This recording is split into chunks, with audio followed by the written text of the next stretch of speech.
So oxytocin is known as the love chemical, right? Yes, exactly. And where is that made? So what is that made of? Where is it made? Where is it made? I'm like, what is that made of? It's made of love. Like, absolutely. No, and you know what is one of the amazing things about it?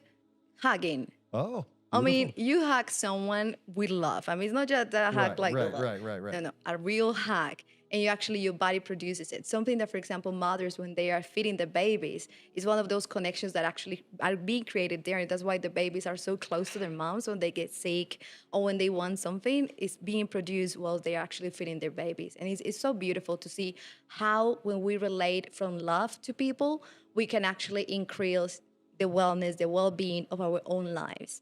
And it's really important. And one of the things that I always say to people, there are simple ways to actually make it happen. And it doesn't take like a huge study or a doctorate, but it's something that we need to understand and also study. Yes.